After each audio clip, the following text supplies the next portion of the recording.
back to another episode of The Lofty Lender. Today, we're thrilled to welcome Brandon Reynolds. Brandon began his journey in the HVAC industry back in 2016 as a residential service technician, bringing his passion for quality and customer care to every job. In 2017, he joined the Bell Brothers team as a residential installer, where he quickly expanded his expertise. Over the years, Brandon has worked on a wide range of projects, from residential replacements to complex geothermal and boiler installations, and even led various residential and light commercial projects. Now serving as an estimator since 2022, Brandon's role includes managing projects and developing accurate HVAC quotes for his clients. In addition to his estimating role, he also shares his industry knowledge as one of Bell Brothers' apprenticeship instructors, where he helps train the next generation of HVAC professionals. Brandon is also a skilled designer of residential duct and boiler piping systems, bringing a blend of technical skill and creative problem solving to each project. Welcome to the show, Brandon. Yeah, thanks for having me. I couldn't have said that better myself. You know, AI can always enhance everything, right? You sent me your bio, and it was like 2 sentences, and it just, it had all the important points, obviously. Yeah, it really flourishes it into something creative. All right, let's get into the first segment, business and beyond. So first off, Brandon, why are you in HVAC? Did you grow up all your life thinking, man, I really want to climb inside of one of those systems and learn the ins and outs of it, or what's going on? So it wasn't really anything too fabulous. I got out of high school. I was working in warehouse work. I saw an HVAC company had posted online what you could make in the trades after 4 years. At that time, it was like $33 an hour as a journeyman. I was like, that's more than my 14 pushing boxes in a warehouse. So let's go. I kind of got into it as a service tech, like I said, and then I fell in love with the complexity of it. Every day working in a different house. And then from there just kind of grew into different roles and however I could expand. So, yeah. That's awesome. So what do you find most rewarding about your job from day to day? In my current role, I would say it's being able to sit down with customers and just kind of, educate them on what's available and what's going to work best for them, but then B, help them kind of solve different problems that's specific to their, issues. So if we have certain rooms that aren't heating and cooling, if we're building additions, if we want heated driveways, it varies so greatly, or if we're just trying to get heat in the building at all. I would say currently that's probably my favorite aspect of it. Could you walk us through a typical day in your role? Yeah, so typically start out at the office, talking with the installers, getting them prepped up for any jobs that I have going for the day. Walk them through any customer concerns, things we want to make sure they get taken care of. From there, it's, pretty appointment driven, people meeting with people in and out, kind of walking them through options. Most of what I do now is just estimating, right? So I go out to their houses, see what we need done, and then give them options, whether it's give them a proposal right there for a standard furnace and AC replacement, or if we're doing a bigger project, working up the numbers, getting a hold of subcontractors, stuff like that. So it's a little bit of both working with customers and then also doing some stuff in the office with contractors. So from there, I work, till about 4 or 5. If I got class that night, I'll be in class from 5 tonight. So I might be in this building for 14 hours straight. Otherwise, that's just on Tuesdays. Otherwise, I'm sitting at home with the fam after I get home. So what do you do to unwind then after you get home? I normally, let's say I get home around 5 o'clock. We'll have dinner, play with the kiddos. I got a 7-year-old and a 2-year-old that keep my attention pretty well wrapped up till about 7 or 8.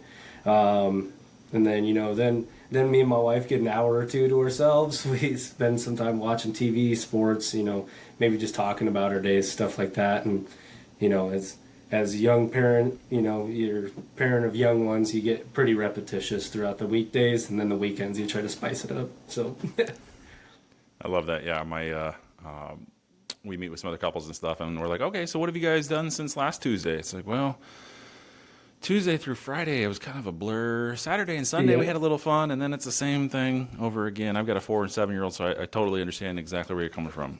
You're not quite to that 4-year-old stage. I will tell you, like, the terrible 2s was nothing. The terrible 3s was what it was for me. I don't know about your oldest one, but that was like, it was terrible 3s for both of them. And then after 3, Yes, it's like, okay, life is better again. oh yeah, my daughter is the oldest one, and I would agree. Threes are you start putting words to those emotions, and they get rough. So outside of the kids and wife, what hobbies do you golf? Do you hunt? Do you fish? Do you like to climb mountains? What do you like to do? Yeah, I would say I'm just kind of a big hang out with the guys kind of person. We'll go golfing occasionally. That's sometimes a big time commitment, but I do like the occasional like poker night, just having guys come over, have some drinks. I'm a big basketball and football fan, so if there's a big game on or anything like that, I'm typically trying to have people over, do something for those occasions. So I would say a lot of my recreational time is either focused around sports or after the kids have gone to bed and we can just hang out. Yeah, that kind of fills up my free time. Well, so you like to hang out with the boys, and then you like to hang out with your customers when you're there educating them. You just like to hang out around people all the time is what I'm hearing. It's probably fitting that I'm in this position. Absolutely. So then speak to that a little more. So you're an apprenticeship instructor. What does Yep. that entail, and how does someone become an apprenticeship instructor? Yeah, so basically, any trade you go into, whether you're a plumber, HVAC, electrician, you normally at least have 4 years of an apprenticeship program. They step up in difficulty. Some people think of it as a college for trades. You have your first, second, third, fourth year. I'm our second year instructor. So first year you're starting off with just the basics of the trades. So tools, safety things, pretty base level, making sure how to read measurements, stuff like that. Second year we really get into the theory of HVAC, whether it's like how our heating and cooling works, what heat pumps do, what geos do, how we're not quite diving in super technical, but we are getting a good understanding of, here's how a furnace operates. It's the exact same way every single time, stuff like that. I actually became an instructor when I was still in the field. It was something that I felt like going from service, going to install, having some commercial background, and now doing estimating and design, I felt like I had a really good broad overview of a lot of different departments. And so I felt like something I could transition or transfer that knowledge pretty easily. Now, if they start getting too technical into the service stuff, we got guys doing this. Our third and fourth year instructors have been doing this over 20 years, so I can't touch that knowledge. But I feel like I do a good job of getting them started on the right path of understanding HVAC. That's awesome. So I think a burning question that just popped into my head, and I think a lot of people ask this question, is geothermal worth it? And how do you answer that question? Yeah, no, I think it's a great question. If this was 2008, there was some crazy tax credits. You could install a whole geothermal system for under $10,000 by the time you got all the tax credits back. Nowadays, especially over the past 5 or 6 years, we've seen those prices almost double for geothermal, and the biggest tax credit out there right now is about 30%. That's a non-refundable tax credit. So I would say to install a geo from scratch, you don't have one right now, you have a pre-existing home, you're going to be 40 to 50 grand probably into an investment, and that's a tough return on investment in my opinion. I'm not saying it's not worth it, it's just that needs to be your lifetime home. You're not going to be getting that back in 10 years. With that being said, geothermal is by far the most efficient system out there. I've seen 2,000-3,000 square foot homes with $100 energy bills. So there is a sizable return that can be made. If you already have geothermal, I would not leave that, especially if you can take advantage of the tax credit. Let's say a geothermal unit is 20 to 25 grand to replace. You get 30% of that back in taxes. So that's a $6,000 to $8,000 kickback to get the most efficient furnace and heat pump, which is the only thing that comes close to that. You're still going to be about $18,000. So, from an efficiency standpoint, if you already have geothermal, I would leave it. If you have a pre-existing house, I don't know if I'd add it. if you're building new construction is really the only time where I feel like cost effectiveness, you probably could see a return on investment. But once again, you got to be there a long time. If you're planning on moving in 5-10 years, I don't know that geothermal would be right. That's a great answer because my wife and I are hoping to build a house here soon, and Yeah. it's a question that's come up a lot. And my parents have it, but they built their house that they're going to live in until they die, right? And Yep. Yep. I just don't know. We're going to an entirely different community. I don't know if we'll go there and want to stay there for the rest of our lives. So I just don't know yet. Yeah. So Yeah. So yeah, I would say that's a big part of it. Solar panels, if you have that on there too, that adds a benefit to the geo. But once again, those are kind of luxury pieces. so do you guys get into the solar panel stuff much? We don't. I have an understanding of it, obviously, because it'll integrate in with how our stuff works. And if you have solar panels, I'm probably going to start looking more at heat pumps or, geos if we're looking at that investment, but mostly heat pumps you compare with a furnace. Because then if you can get as close to a net zero house as possible, you're not paying anything for power. That's what we want to do. So natural gas is great, but if you have a solar panel and we can run a heat pump for free, that's different. Wow. Okay. So you're saying there's more conversation for us to have there. Got it. Yeah, we could go a long time. So what personal or professional goals are you working towards here in the next year? I want to get, currently I have my journeyman's, I want to get my master's. That just kind of has a nice ring to it. I think it adds, another level of knowledge to the resume. And then we'll get into a little bit later, but we got some things coming in the industry that I want to make sure that we're ahead on, making sure we're integrating it well, getting the guys trained, and I understand it to its fullest extent. And so my next year is going to be very, playing along with the curves coming down the pipe for us and just making sure we're ahead of it. I gotta ask because I just don't know. Does getting the jump from journeyman to getting your master's does that help you in other areas as well? I mean, I'm sure it's a pay bump, but is it just like more education? Is it allow you to start up your own business, start up your own company, things like that someday? Is that even in the vision? So a master's, basically, that's the only kind of aspect to it, is allows you to start up your own thing. It doesn't help me financially at all. It basically is a test that dives in depth to the codes.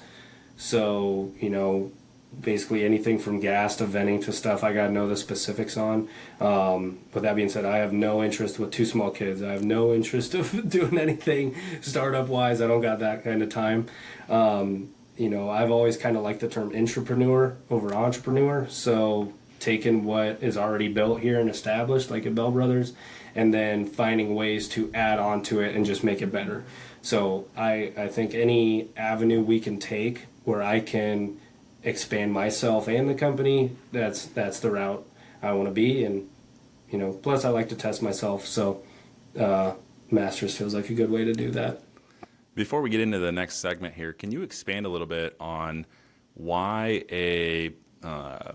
maybe someone who's just starting out and they think, I want to start my own business. Eventually, I want to become self-employed. Obviously, from my perspective, when someone says they want to become self-employed, they're usually really good at their actual job. But as far as tax returns and understanding how to, just do the business itself, most of them don't conceptualize that.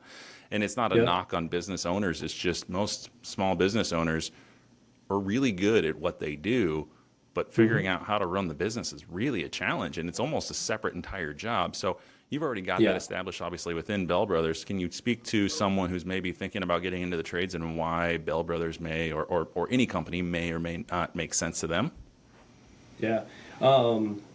So I would say, and I would just bring it back to the main reason I came to Bell Brothers, right? So I started out as a service tech at a different company.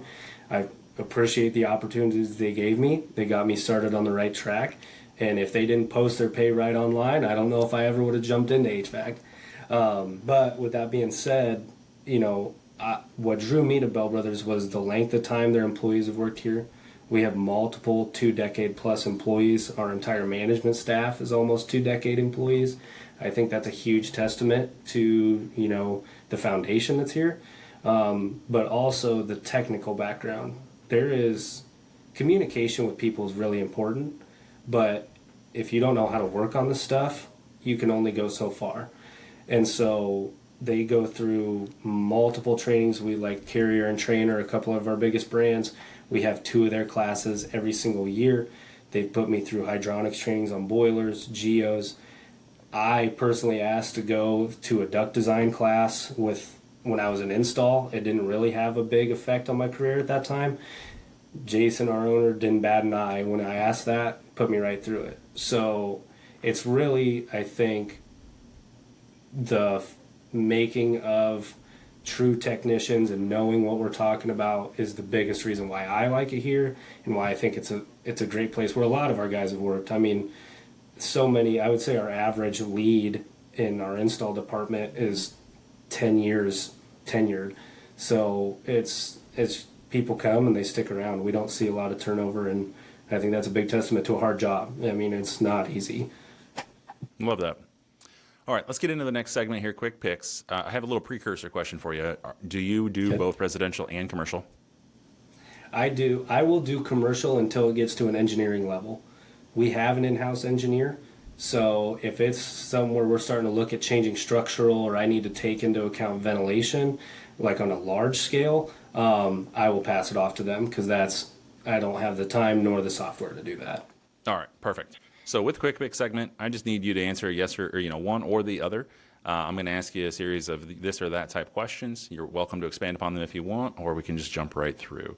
So knowing now your answer to that precursor question, my first one is residential installs or light commercial projects. This or that.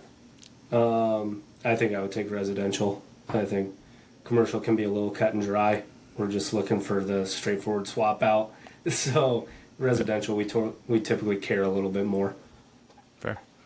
Favorite type of HVAC project to work on? I would say the big remodels. Don't get me wrong, I love a straightforward furnace and AC swap out. We can do it in a day. I feel like I don't get to show off our installers and my abilities until we get to like we do a lot of work in the South of Grand neighborhood here in Des Moines. We do a lot of older homes, and there is a puzzle to doing those homes, and HVAC takes up a lot of space. So we're trying to make the house look nice. So that I would say is my true passion. If it came to sales, like doing stuff like that, being able to take that and integrate it in and then make it still work in an old house, I would take a project all day long. Coffee on the go or energy drinks?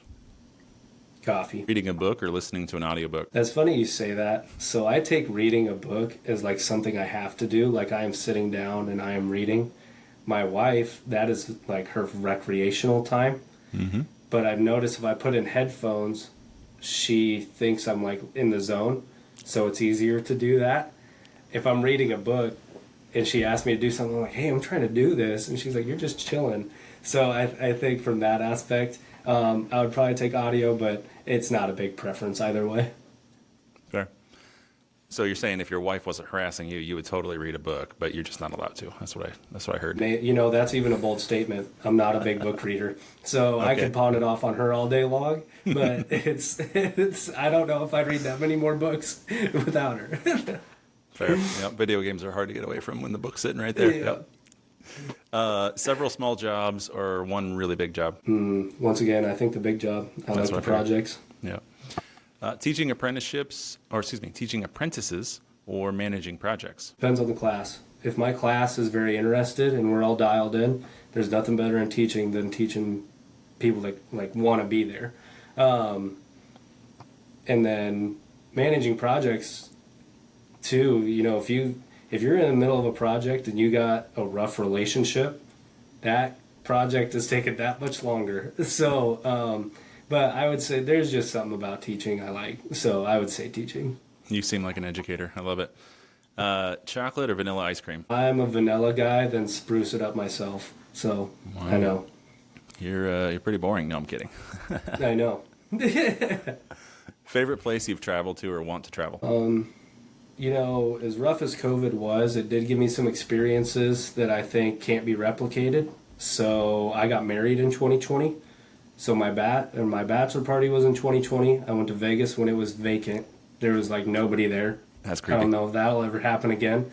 And then our honeymoon was in Jamaica, and we were like one of 10 people on a huge resort. And they were super, so that, I don't think I could ever reenact that. And that's just awesome. So that would probably be my favorite trip. Probably Jamaica was, I mean, they were so happy to have us back. The island had been closed. It was a once in a lifetime experience. So you were one of the first people then that went out, because I was wondering, like, were you going to get back? Like, did you have that fear of not being able to make? I mean, at that point, it was still unknown, right? You could have flown out, and then the next week they could have said, "Yeah, we're not taking any outside visitors again," and you would have been stuck in Jamaica. Darn. Yeah, so I added to my wife's stress, so I get super bad motion sickness, and so our landing into Jamaica was really rough. So I threw up on the plane, so I'm pale, sweating. We get off the plane there in hazmat suits, taking everybody's temperature, and I'm actively in motion sickness, right? And my wife's like, I swear if we don't get accepted on this island because of your motion sickness, like, I don't know what she was gonna do, but it wasn't gonna be good. So yeah, there was definitely some worry there. You guys got the that strain on your relationship very early on, is what you're saying. I love Oh, it. oh yeah. Then we Tested. kayaked together. I don't know if you've ever kayaked Nope. with your partner, but that is a test in and of itself. So I'll believe you on that one. I can't swim, so I'm just too scared to jump in the water. yeah. Favorite way to relax after a long day on site, hanging out with kids? Is that going to be the easy one? Yeah, I would say, just sitting chilling. If I've had a long day, I'm probably not out running around, but I like to be around them and just hang out and just, like, you guys play, but I'll be here. I'll be here for you. I'm telling you, once that 2-year-old hits 4, like, it's just so much nicer to just be home with the kids. They just want to hang out with you, and if you tell them, "Hey, go play," Dad's doesn't feel great, they go and they do their own thing. It's amazing. So Right. at 2 years old, they don't understand that yet. It's still, "Dad, you need to come help me." Yeah, they're clung to you. They're Best place to eat out in Des Moines for you? It really depends on my mood. Texas, we live over in Johnson. Texas Roadhouse is a quick hitter for us. I like wasabi. Yeah. Those are, I would say, a couple of the quick places. Americana downtown, if we want something a little nicer, that's always been their bottomless brunch has made me hungover on more than one Saturday afternoon. So, yeah, I would say those three kind of stick out in my head. Fair. Favorite movie? And I'm just not a huge movie guy. That's a good enough My answer. wife. You don't have to force it. Yeah, I don't know if I just enjoy a good movie. I don't know if there's one I go back to all the time. Your go-to. There's so many. Depends on what I'm doing. I would probably say a tape measure. That's what I use every single day still today. In any project I've done, I don't know if I've done it without a tape measure. So, yeah, probably a tape measure. You know what? This just totally just prompted. Now every time I talk to someone in the trades, I'm going to ask what tool represents what they are, right? Because I think a tape measure, that's a really thought-provoking question, right? But I think a tape measure is it educates you on what you need to do. It helps you to figure stuff out, and you being an educator, you absolutely love it. So you can now explain to your guys, hey, we need this, we need that, whatever. So I love that. Yeah. For me, I think it'd be a drill a hammer. Probably be a hammer because I just love to swing that thing. Like, if it's not working, just hit it. See if it works again. I've ruined a few things that way, but that's just I'm not good with tools. So if I just start swinging stuff at it, maybe it'll work. It'll solve the problem. Hammers solve a lot of problems. So, in a good way or bad. Last one here. Favorite season to work in? Fall, spring, winter? What do you think? Probably fall. For us, we have a lot of peaks and valleys, right? So summer and winter time, dead of each, we are in it. We're full force. Everybody needs us. We're the most popular people in the summertime. So fall and spring, people just open their windows. They don't need us as much. So fall, you're kind of coming off of that summertime peak season. You're kind of settling in. Sports are starting. I would say fall time is just kind of you made it. All right. So next segment is the trending topic. So with Yeah. the upcoming changes in refrigerant regulations for residential HVAC equipment, how do you see this impacting both homeowners and HVAC professionals? And what advice would you give to help customers prepare for the transition? Yeah, so for those people that don't know what's going on, we're going through a refrigerant change started next year residentially. Commercial is pushed out another year. Basically, 410A is going to start being phased out the start of next year. 410A equipment will no longer be manufactured. That's the current refrigerant being used. Now we're going to have a couple different ones, R32 and R454B. Basically, the most important things you need to know is that any old or existing equipment, if you have a refrigerant issue, the cost to repair that is going to go up. Just because we saw it with R22, that was changed about 6-7 years ago, I want to say. So 410A is going to go through that same thing. Most residential equipment, I would say, have at least a 10-year warranty on it. So if you're still in the warranty period, you will still get covered on refrigerant. They have to manufacture that for that time being. It's after those 10 years, if you have an issue, is where we're going to start seeing things go up the farther and farther we get out from 2025. So with that being said, coming into the new refrigerant, it just has less ozone depletion and global warming potential. It's a federal government thing.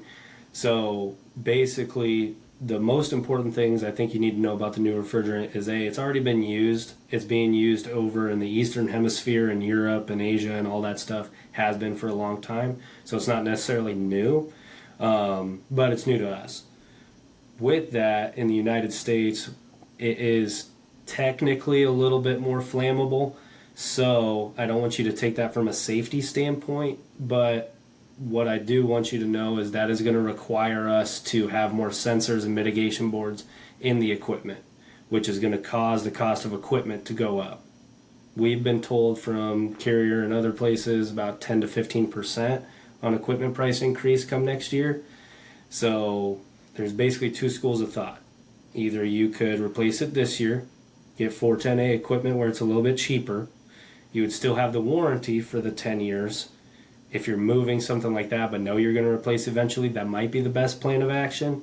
But yeah, so either it's cheaper now, otherwise you can do the new refrigerant next year, and just know that it's going to be a little bit more expensive next year. In the long run, after the warranty period, though, if you have a refrigerant problem, that is where it's going to be cheaper than the current. So a couple things at play there, but I always tell people don't take it from a safety perspective, because your current refrigerant is also not safe if you hit it with fire.